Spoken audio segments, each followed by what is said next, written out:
Hello friends, welcome back. Today in this video for the subject automobile engineering, unit number 6 electric and hybrid electric vehicles, we are going to discuss the series hybrid electric vehicles.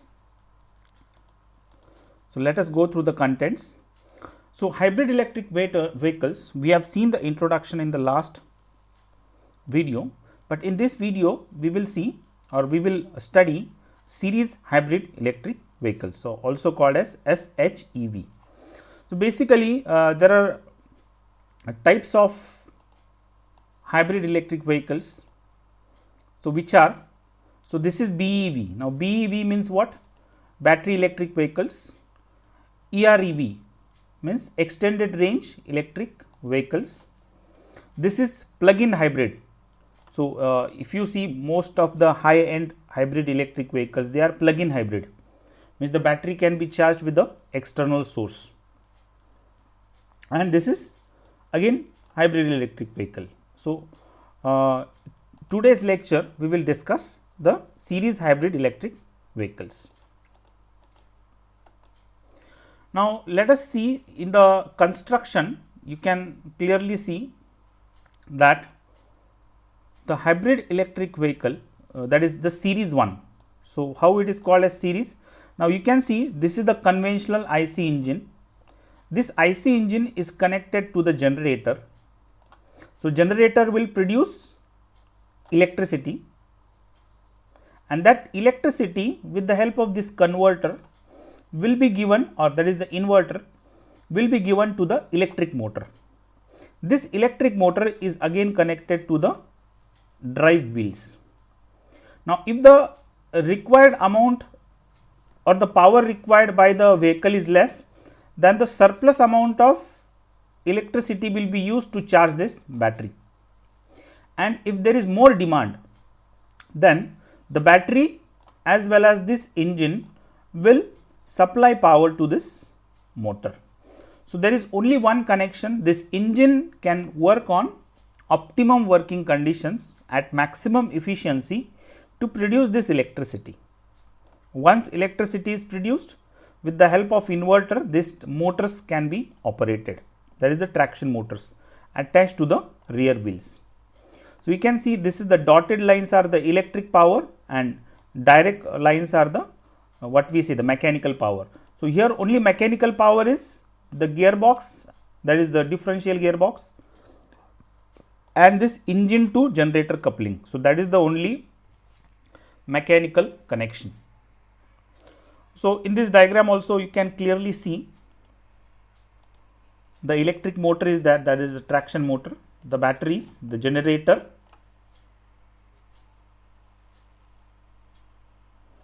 transmission, oil tank to power the engine, and the engine is mounted at the rear side. So, engine and generator at the rear side, the battery is here and the electric motor at the front. So, this is the construction of the series hybrid electric vehicle. So, the same thing is shown here, you can see clearly.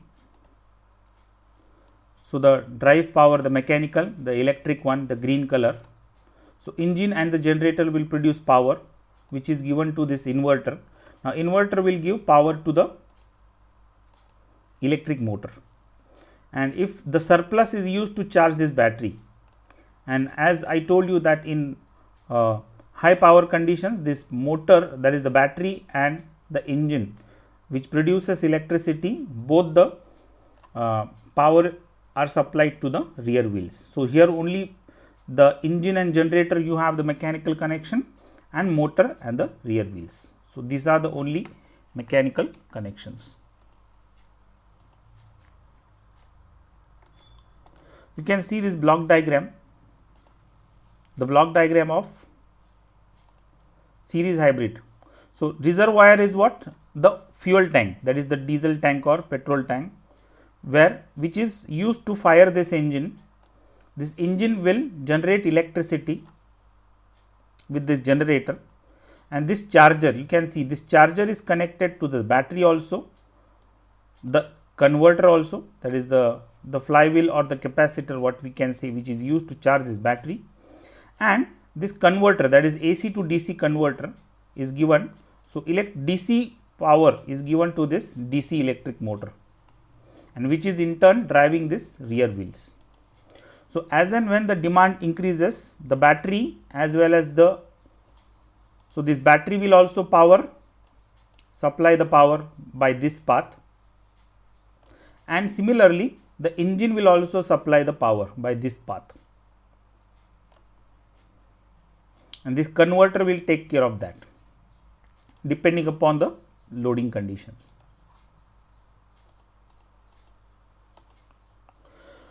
So, the constructions already I have explained, the same things are told here. You can have a look at this. All the things are explained. The main components are engine, the generator, the battery and the converter.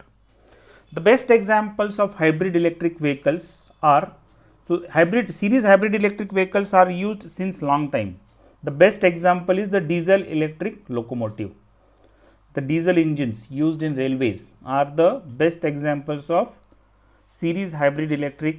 So, in diesel engines, what happens in locomotive diesel engines? The engine just produces power, and that power is supplied to the traction motors attached to the wheels at the rails. Then hydraulic earth moving equipments, most of the earth moving equipments, that is the road rollers, other backhoe loaders, they are hybrid because the engine just produces power, and that power is given to the hydraulic power pack, and hydraulic oil does all the job. So, all these are the applications or actual examples of series hybrid electric vehicles. Now, here you can see the fuel cell series hybrid electric vehicle. Now, this is a slightly different concept. Here fuel cell is used. You can see this is the fuel cell. So, fuel cell what does the fuel cell do? It takes hydrogen, it produces electricity. That electricity is again used to charge the battery and also to run the motors with the help of this converter, and this electric motor is attached to the rear wheels.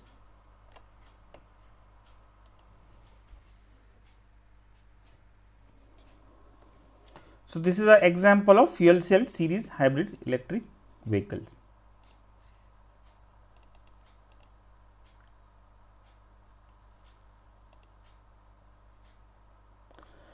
So, what are the advantages and disadvantages of series hybrid electric vehicle?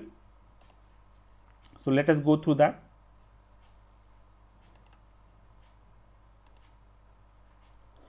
So, IC engine, the generator and electric motor are dimensioned to handle the full power of the vehicle, and therefore, total weight, cost and size of the powertrain is excessive.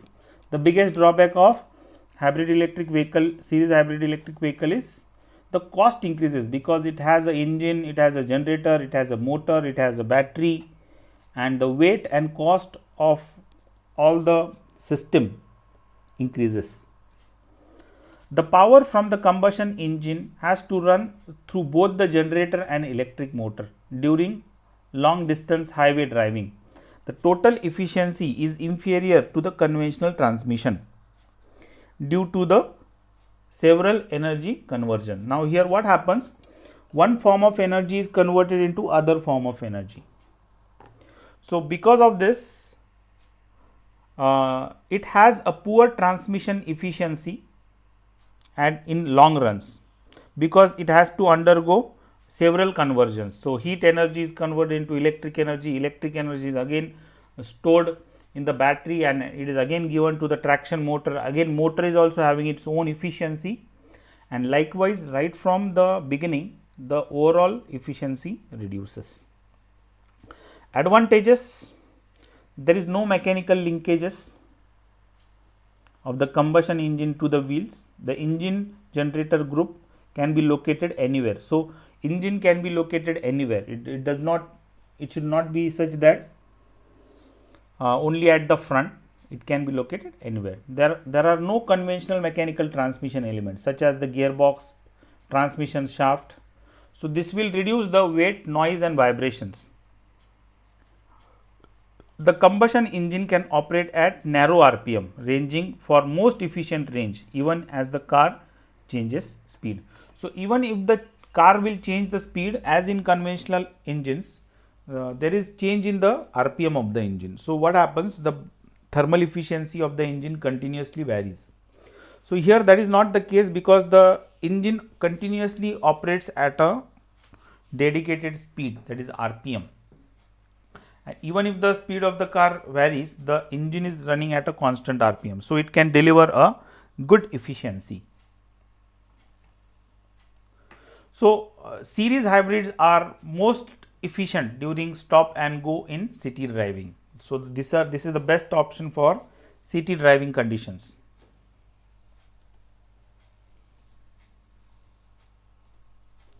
So here you can see the example of fuel cell hybrid electric vehicle, that is hydrogen fuel cell, Renault Kangoo. So this is a car designed by Renault, which is a fuel cell hybrid, series hybrid electric vehicle.